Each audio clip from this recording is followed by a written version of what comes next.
What is up, y'all? Kevin Kuhn here from Athlete Factors. This is the Athlete Factors podcast. My guest today is a return guest. Many of you know Ethan Blagg. Say hello. Hello. Should I take my mask off? Yeah, take that mask off, please. Oh, there's another one. Do you want to take that one off or? Oh, and a third. Can't be too careful right now. That's right. Rona. Better safe than sorry. That's what I always say. How are you today, Kevin? I'm doing pretty well. I just heard an echo. Yeah, I turned it up. Oh, okay. Sorry about that, y'all. Anyway, I'm doing well. Thank you for joining me today. It's a pleasant Texas Thursday. It's really hot. How's the weather there in Colorado? Super nice. It's been pretty nice the last couple of days. A little bit windy today, but it's primo. Spring, baby. Excellent. Yes. What's the temperature down there? It's a good question. Let me check. A cool 88. Yeah, it's not that hot here. It's 70s. Yeah, that's one of the weird things about this whole coronavirus quarantine situation is I forget that it's spring in Texas and there are days where it gets really hot. For some reason, it feels like life paused in March. Like, I haven't seen a client, since this all started, which was, March? So it feels like my life sort of just paused then when it was a lot cooler. And I'm just shocked every once in a while, like, oh yeah, it's May, and it's hot in Texas. Like, have you been getting outside at all? Yeah, every day. Good. Which is nice. So taking my dog for long walks. My girlfriend and I have been doing that, and every weekend we've been picking a direction, north, south, east, or west, and driving to a lake or driving to somewhere where we can just experience nature away from everybody and not have to worry about interacting with other people, but still enjoying ourselves. So that's been really nice. We've seen 3 really nice lakes the past 3 weekends, so it's cool. Sorry? No shortage of them in Texas. Honestly, there's quite a bit. So this weekend we're gonna go west. Cool. And find something west of Dallas or maybe even west of Fort Worth. We'll see. So yeah. Been able to get out. I think my goal was to get out. No, I didn't necessarily want to go exercise every day just because that'll wear me out, but try to get out 5-6 days a week, and I was pretty successful. I think doing that, riding my bike, walking, there was a couple of days where I went out and it was like, I think just because of the reduced stress once everything kind of settled, just being like, oh, this is how life should be. Like being able to go outside and like when the sun's setting and relax. And The other thing I noticed, the thing I really liked was riding my bike when mostly trails, but when I get on the road, there were like no cars. Definitely noticed a shift in that when they started letting people go back to work. And then just hiking, no highway noise. That was amazing. Awesome. Yeah. Yeah, we'll see how long that lasts now that things are starting to ramp back up. I actually get to open my office on Monday. Cool. So I'm actually really excited about that. I'm ready to see all my clients and pumped about that. And is it Dallas or state that was keeping you closed, or what was the authority?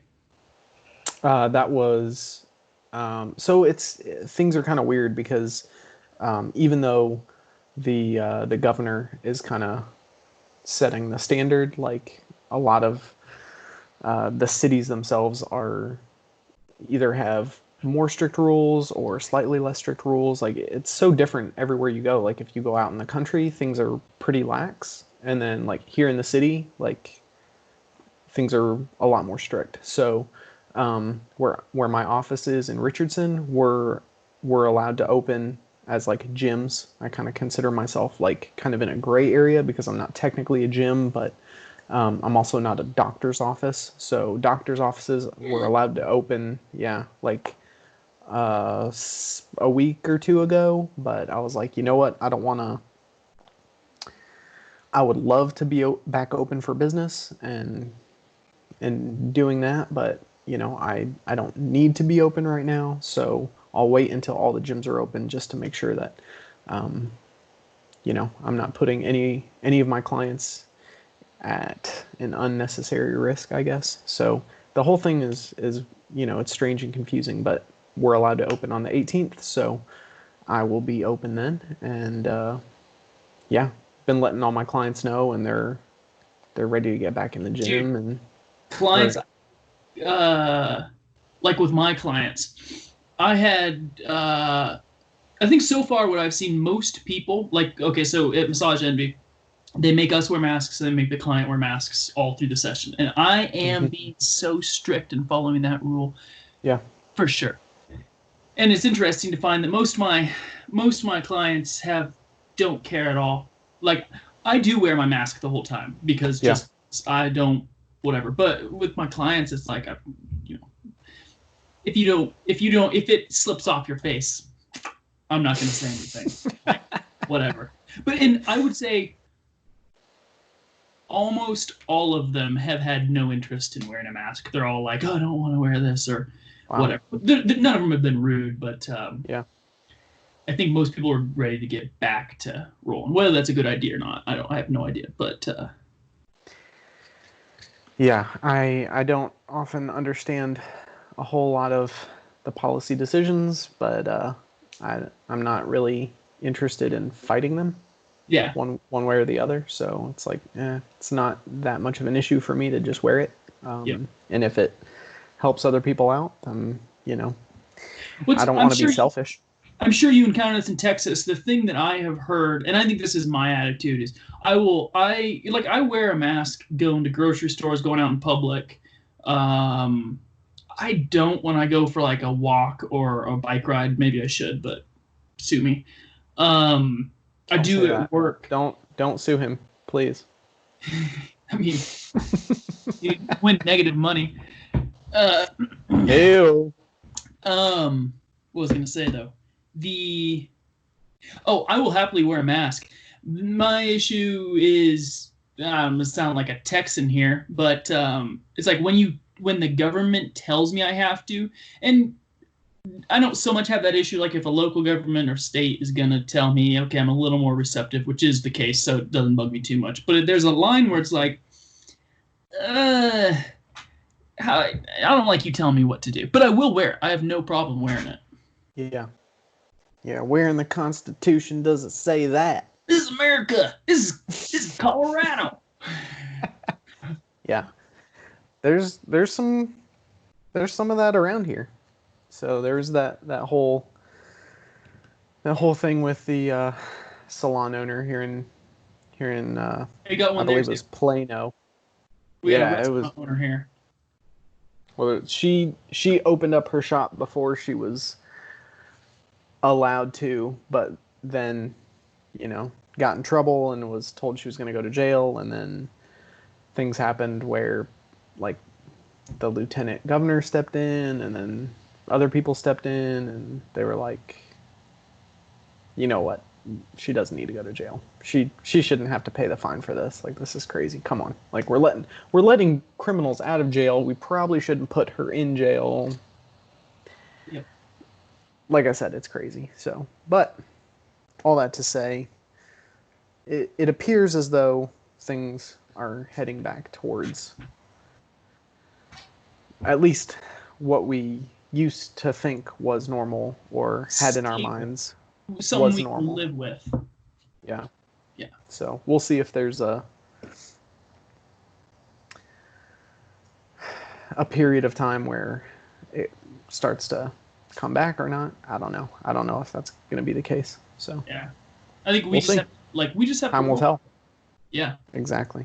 Yeah. Exactly. So this is a little bit of a different podcast, just because Yeah, it's more of a relaxed conversation than.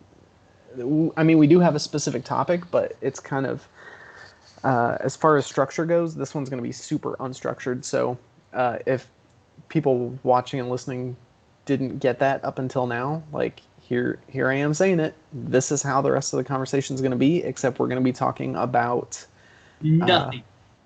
nothing at all.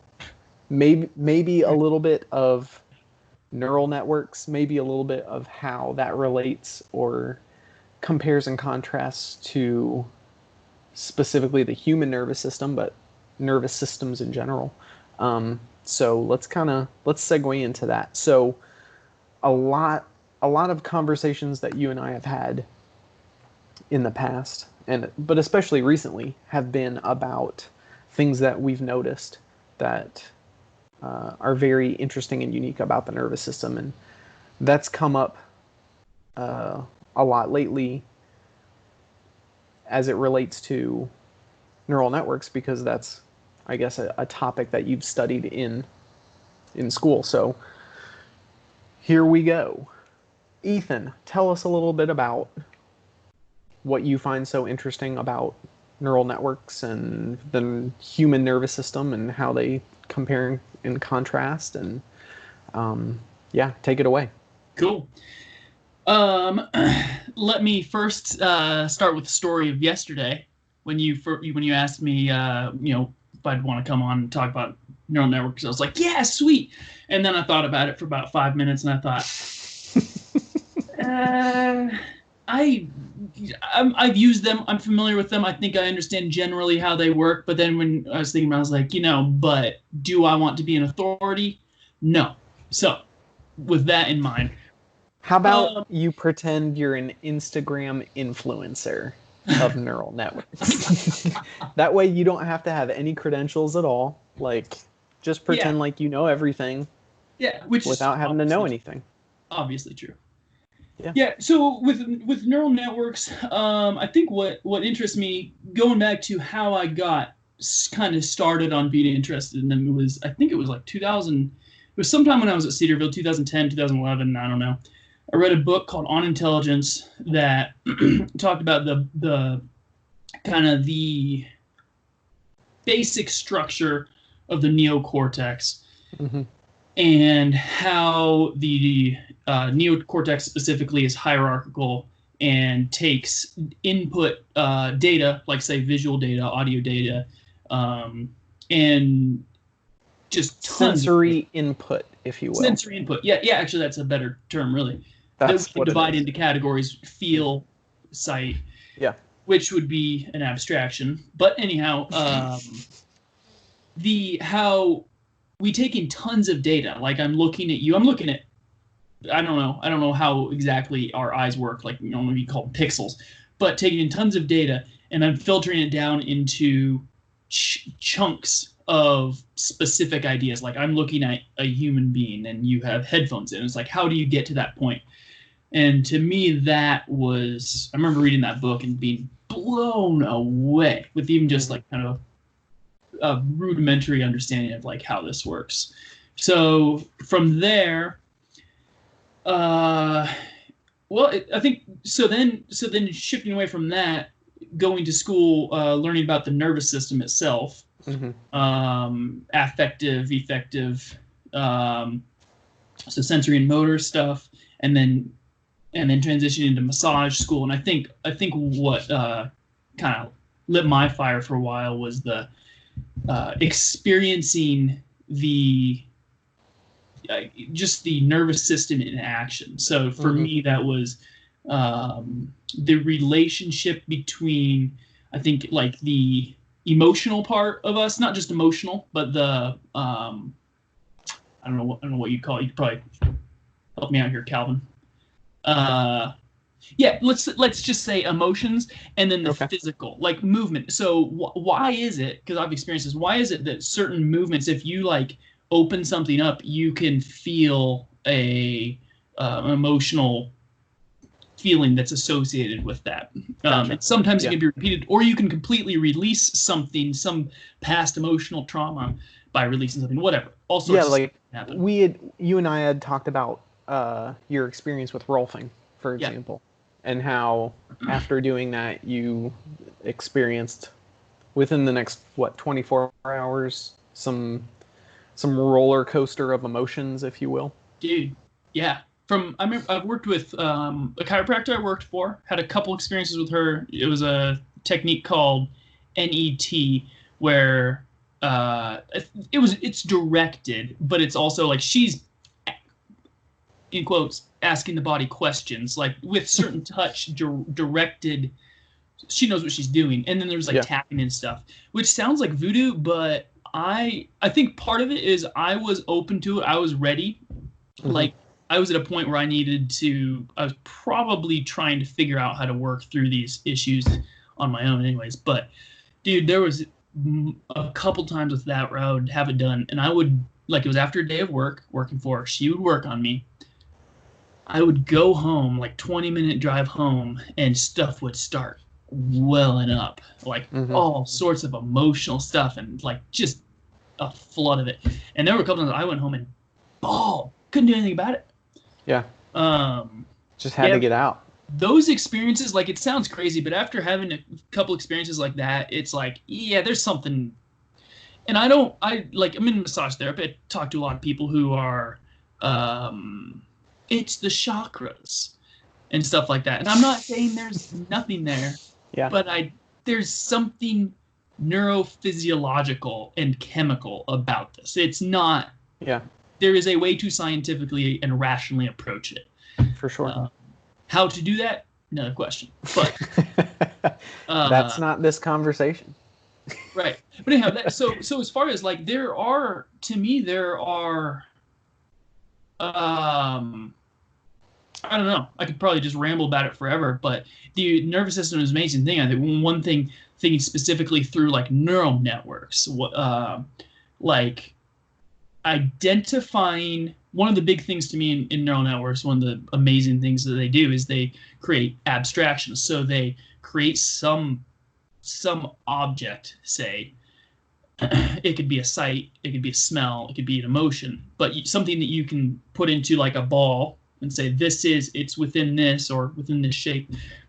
And emotions are a part of that. Like feelings, physical movement is a part of that. And I think that's pretty amazing that your body learns these patterns, and then you can identify stuff, and then it becomes natural for you, and you build on it and you go.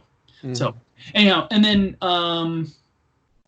from there, the thing that I've kind of messed with over the last couple years on and off is TensorFlow, which is a machine learning library by Google. And so I've been using it for like image recognition, and that is getting into that. So it's convolutional neural networks. So it's replicating what our visual cortex does, is the goal, to identify stuff. Although a computer does different things than it only replicates the human mind so far, and then it starts going off and you start using a computer for computer purposes.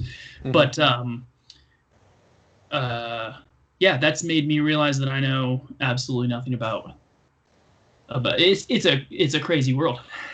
That's for sure.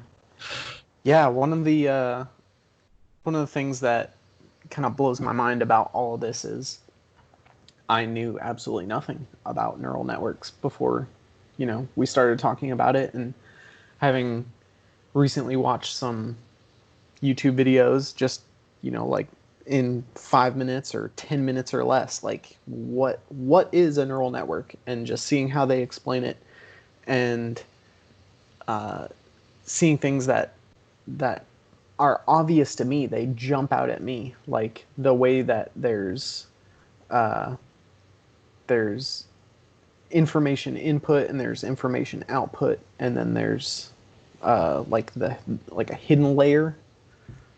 That's about as much as I know about neural networks, but the way that's kind of set up similar to the human nervous system, with sensory input and integration and motor output, like, oh wow, like that seems extremely similar.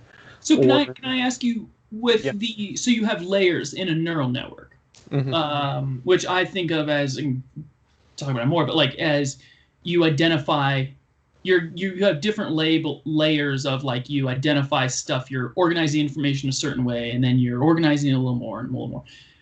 How do you see that aligning to the human body? That's a tough one because, like, when it comes to how I am comparing those ideas between a neural network and specifically the human nervous system, I'm not sure exactly how the body layers information. I honestly don't know. I just think it's very interesting that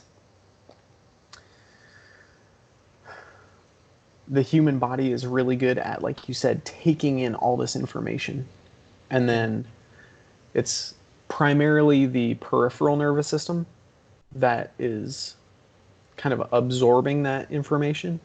And then that's transferred to the central nervous system, to the spinal cord. With some reflexes, it just stops there and goes right back to kind of what sent that information to begin with. Like some reflexes, like when you touch a hot stove, the message that's hot doesn't have time to go to the brain and then back to let you know that's hot. So that signal turns around as soon as it gets to the nervous system, so that it's Is it the faster. ganglia? It pops around. I honestly don't know. Okay, I'd have to. talking about stuff we don't know. Good. I'd have to go back and look that up. One thing you said there that that I find fascinating, I don't understand it, but again, I've observed it in my own life, is the ability or inability of the human nervous system to filter out the noise. So, and that to me is like part of, I don't know what it is, but like, I don't know if it's just part of maturing, or I genuinely think, like, take ADHD as an example. I don't know if that is the greatest example, but something like that, where some kids always just blah, blah, blah, like I was 10 years ago. And I 10 years ago, but not anymore. Yeah, not anymore, for sure. Okay. But like that, I think that a lot of that is not knowing how to deal with either a lack of stimulation or over. So let's say, like, I'm sitting here in a room by myself and there's nothing else going on, no TV, internet, radio, anything. I'm sitting here. I'm gonna be like, and that, like, I need. That's probably a case of needing sensory input. Clara, my wife, she's an occupational therapy assistant. Part of what they do with kids with autism of varying levels and other I don't know what the word is, but things like that. What they'll do, like, the kids will come in and they'll immediately, I think I have a brush here, but they have a brush, like a nylon brush, that they'll brush them, or they'll do something physical and they'll stimulate, like they'll rub them down and stuff, and the kids just calm down. Give them that input. Yeah, it's amazing how much input the human body is capable of taking, and also not. Sometimes you need it, sometimes you don't. The other thing is, like, I experienced this. Like, if you get in a crowd of people, and for some reason it just becomes too overwhelming, that to me is too much input. And some people thrive on that, and some people just shut down and get, I mean, a lot of people get panic attacks from that. And it's fascinating to me how it goes both ways. And I think it's just too much input. That is really interesting. How, like, there's no cookie cutter human, even when it comes to things like that. Like the nervous system is kind of tuned into probably a window of where it functions optimally, and you go one way or the other, and the body doesn't function optimally. It doesn't respond optimally. It can still deal with that. It has mechanisms to do that, but yeah, that's crazy. So it was what I was saying before. Yeah. So yeah, I was like, as soon as you started talking, I was like, all right, remember what I was saying so I can come back to it. Anyway, I think what I was saying was, shoot, So we take in all this information from the primarily from the peripheral nervous system. As well, when it comes to certain senses like touch, let's say, that's going to be a lot more peripheral. But sight, I think, is pretty close to the central nervous system. It's almost directly right into the central nervous system. But so anyway, let's say we're talking about touch, just because for the sake of context, primarily what I do as a kinesiologist is, I'm coaching people to do specific movements. I'm trying to correct movement patterns. I'm trying to correct movement dysfunction. So it's a lot of auditory cues, some visual cues, but I'm telling people how to move. And so they've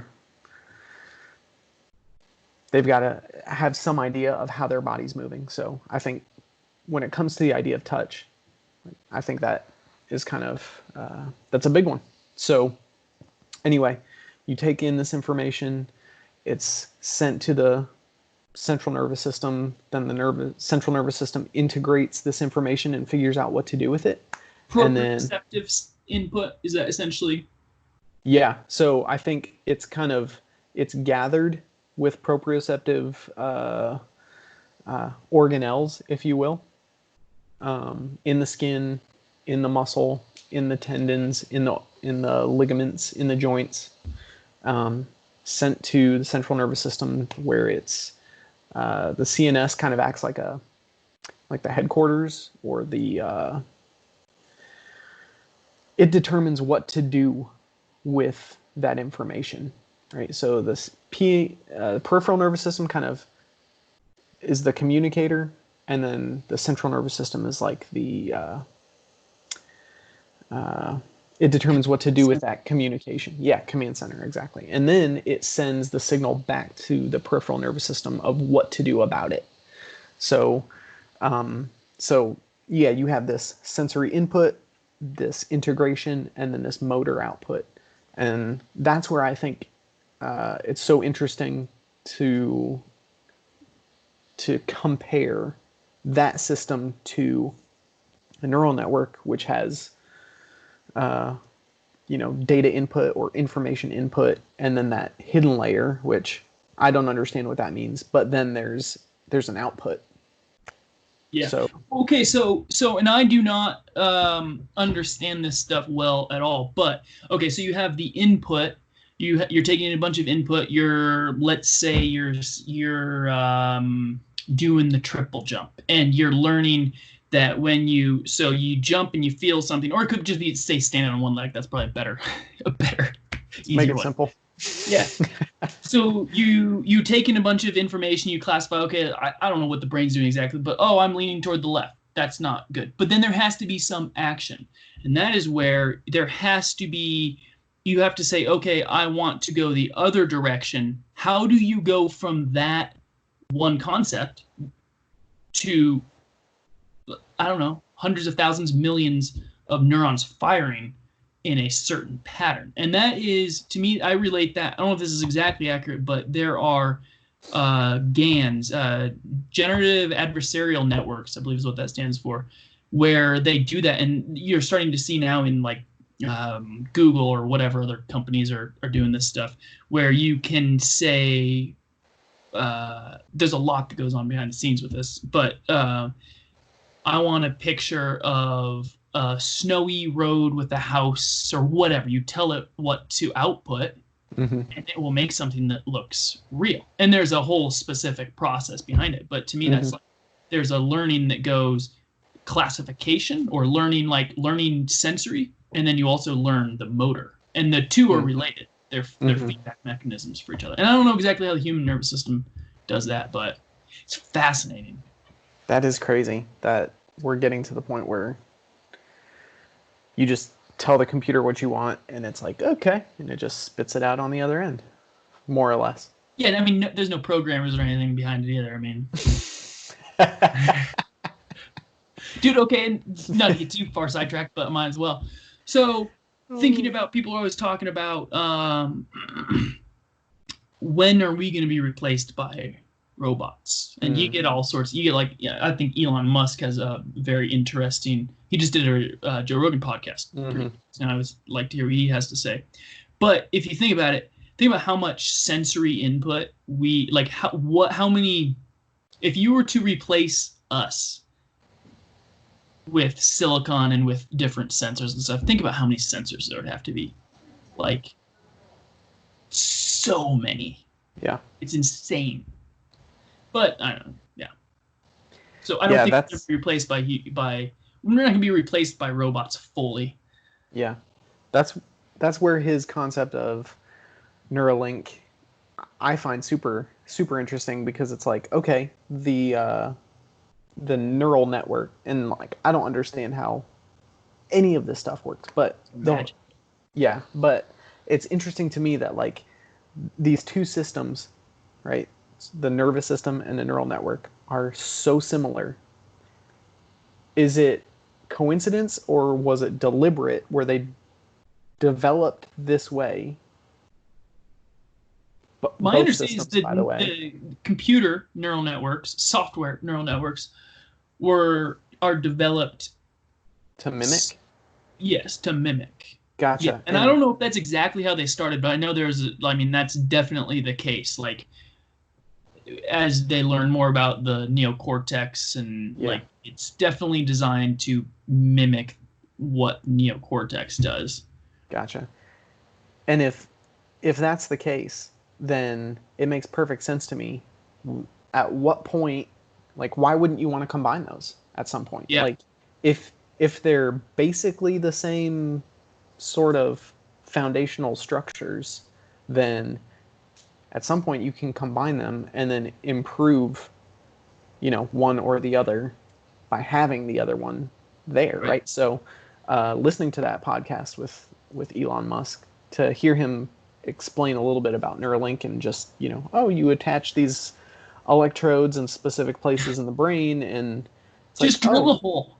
Cool. Yeah, you just put it in there, like that makes sense, because the nervous system, like specific neurons, like at that level, right? That signal from the central nervous system out to the peripheral nervous system, or the peripheral nervous system to the central nervous system, and then back to the peripheral nervous system. That's a electrical, chemical, electrical, chemical, electrical, chemical, and so on and so forth message from each neuron to the next neuron in that chain, right? So it's like, oh yeah, well, if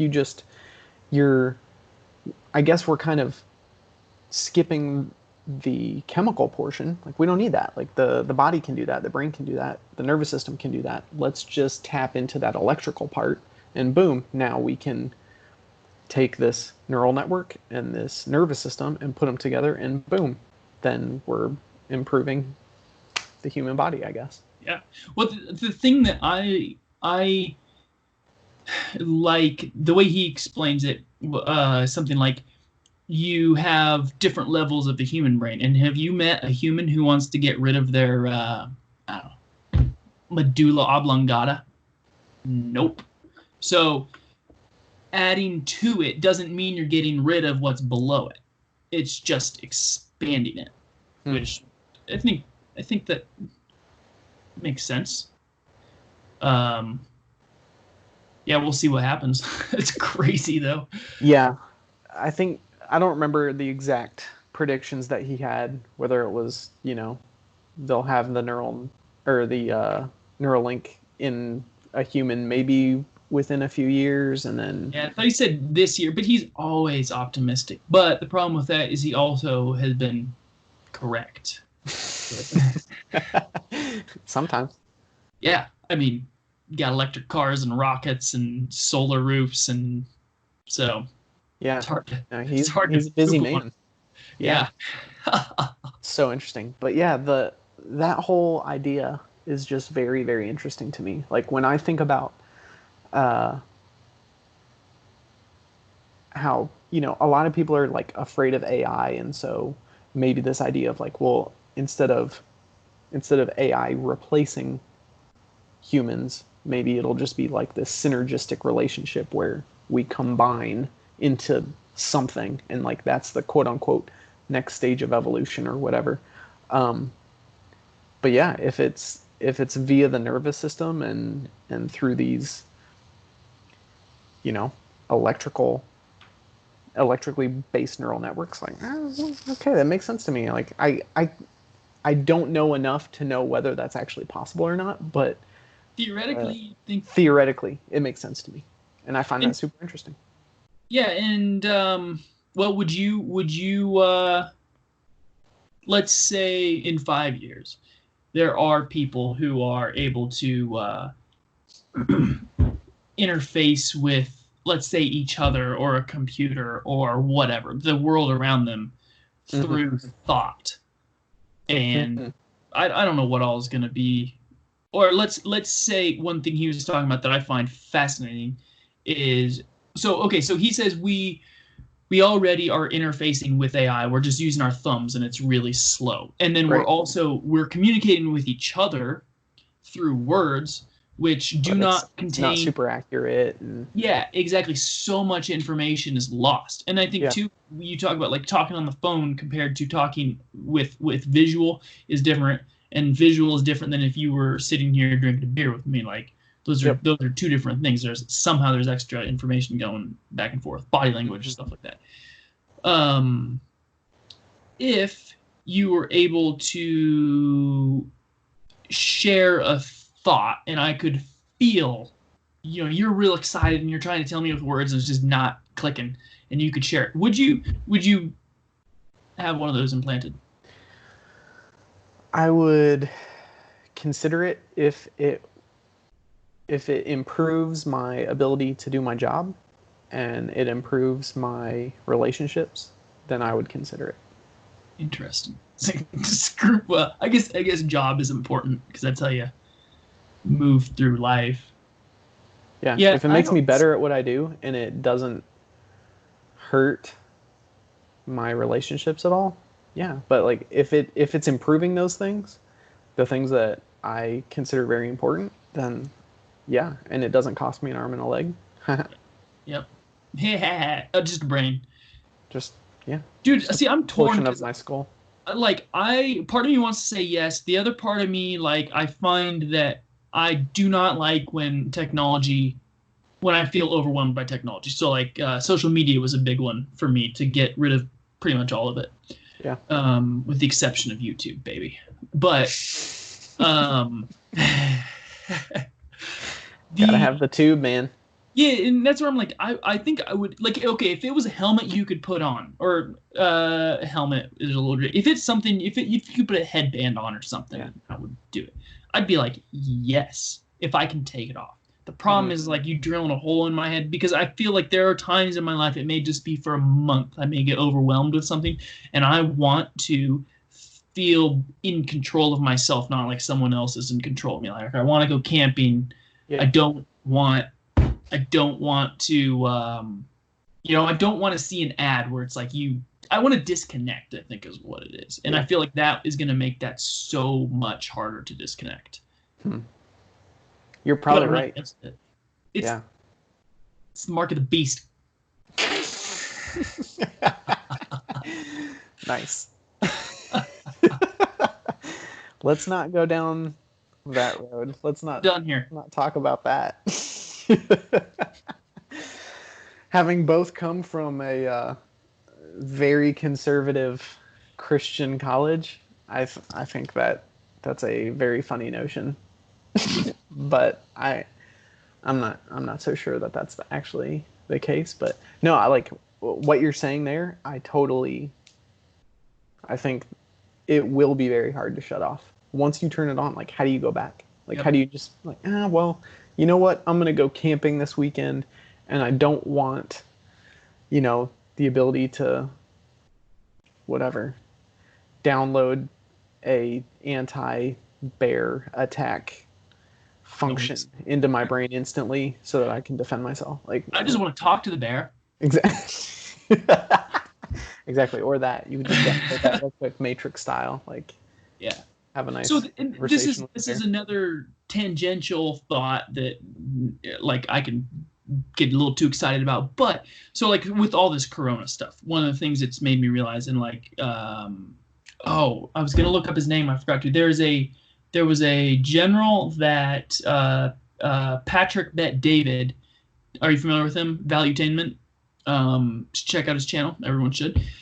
But he does interviews, and he did an interview with a general on 5G. So the general was in China. He was involved with like U.S. policy and stuff with China.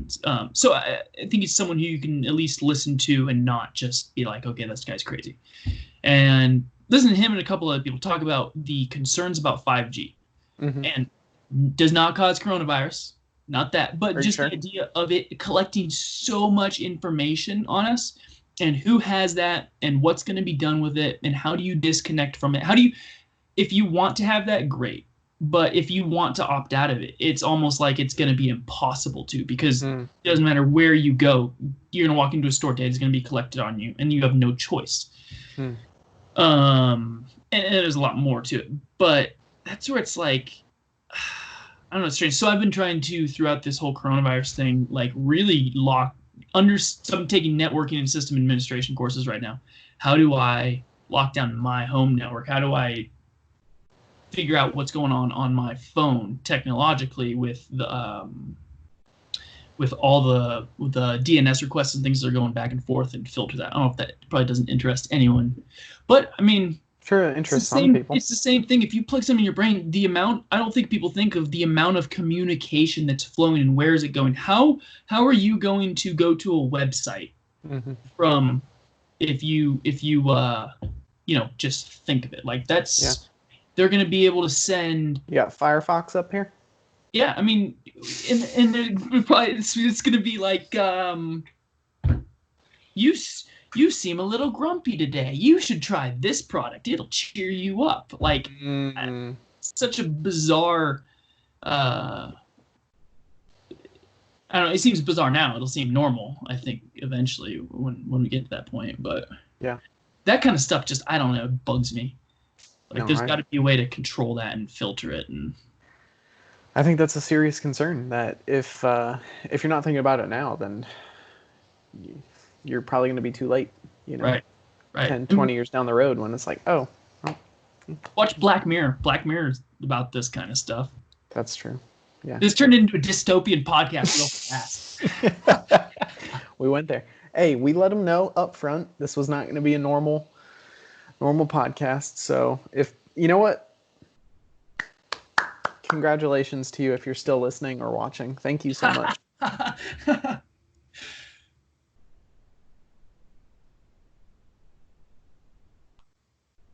think I lost you, Kevin.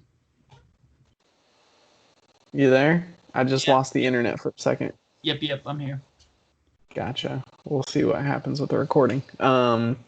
Anyway, maybe that was the NSA saying, all right, you guys have had enough. You guys should stop talking about this. Exactly. It's a good way to become paranoid. Talk about this stuff all the time. On that note, I think we should probably bring this to a close. So, Ethan, thank you so much for having this convo with me. It's been a blast. I've thoroughly enjoyed it. It's been nice to not have to have so much structure and just kind of develop the topic and just kind of talk about it as much as we feel comfortable, and then kind of let the conversation go where it wants to and evolve, as we open and close our mouths. Yeah, just get to the point where we don't know what we're talking about, and that's a good place to end it. So I would just like to reiterate, Ethan and I are not experts in these areas. However, we do find them interesting. So on that note, can I say real quick? I think you would agree with this. If you do want to learn more about like neural networks and stuff, I mean, there's tons of stuff on YouTube. Just Google how does a neural network work, convolutional, deep learning, stuff like that, machine learning, etc. So one thing that I think we can, I guess, bring up, we talked about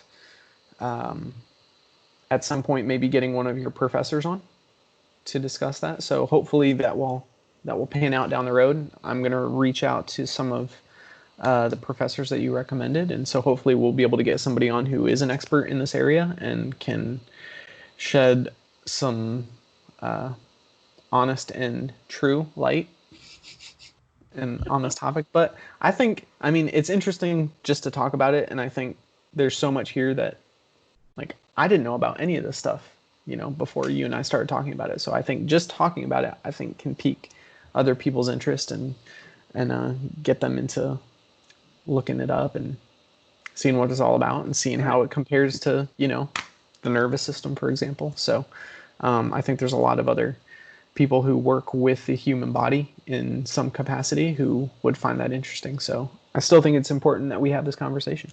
So good. Yeah. Thanks for having me, Calvin. For sure. Calvin. That was my nickname. One of my nicknames from Michael Lacey in college. Shout out to Michael Lacey. Love that guy. Love you, Michael. Calvin Kuhn. That's me. Anyway, alrighty, y'all. Thank you so much for watching and listening, and stay tuned for next week's episode, and be safe. Adios.